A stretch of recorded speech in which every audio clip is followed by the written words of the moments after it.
Joining me now is journalist MrAndyNgo, today's key witness and author of Unmasked. Also with me is Sarah Carter, Fox News contributor, investigative journalist.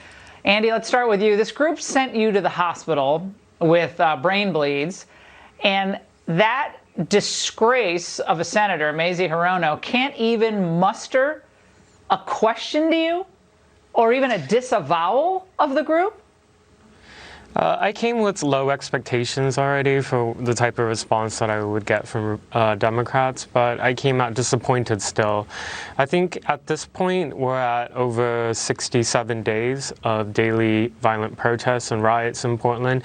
If all that video evidence showing the bombs, the explosives, the gunfire, the knives, the hammers, if all that evidence of organized militant black bloc violence isn't enough to convince lawmakers, I don't know what it takes. I think they've come now to not believe what their eyes show, what their eyes see, and what their ears hear, and it's disappointing because the people who are going to suffer ultimately are law-abiding citizens, and you can ask Portlanders that, particularly those who live or work in proximity to the areas that are targeted. Right, and part of what this is coming out of all of this, of course, is this effort to defund police, because, of course, the police are the problem in the country. And Sarah, this is for you, because Susan Rice, possibly a vice presidential candidate, said this today. We have a long history of inequality, of oppression that endures in this country. And we need the police to be part of the solution. In some instances they are, in other communities they're not. There's no one-size-fits-all approach. So I'm for reimagining the role of the police. I'm for responsible reallocation of resources. Sarah, reimagining the police. I'd like to reimagine cities that don't have trash and graffiti and smashed statues and rioting. I'd like to imagine that, too. Should we believe anything that Susan Rice says at this point? No, we shouldn't believe anything she says, because she has lied on numerous occasions, blatantly, to the American people. But I want you to think about what she's saying. I mean, we can see what's happened in New York City under Mayor Bill de Blasio. I mean, crime is shot up over 170%. I mean, that's shootings alone. We see what's happening in Seattle. We see what's happening in Portland.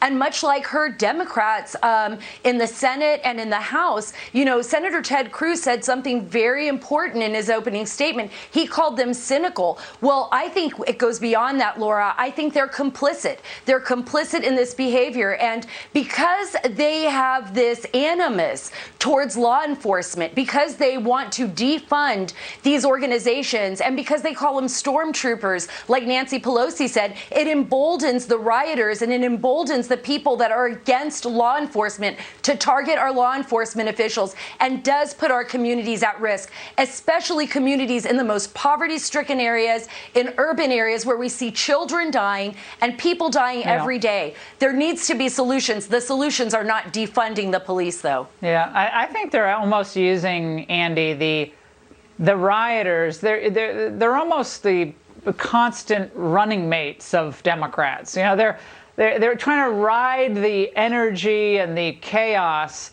all the way to victory in November, because I think they believe that we're so stupid that we think if you vote for Biden, this is all going to go away. Andy, this is a question for you. Is a vote for Biden going to quell these types of anarchists? Yes or no? No, not at all. And actually, I brought up nonpartisan message. If you don't have to take my word about Antifa. You can look at their own literature and see what they chant and what they say. They call very clearly for the abolishment of the U.S. So in their vision, there's no room for Democrats. There's no room for liberals. And so I don't know right now why the Democrat lawmakers are so hesitant to be critical of Antifa. Maybe because they've fallen for this for the foolish belief that Antifa are actually anti-fascist. Well, I think what they believe is that, Sarah, it helps them politically. If they thought it wasn't going to help them politically, they'd put distance between themselves and Antifa, but they're not going to do that, right?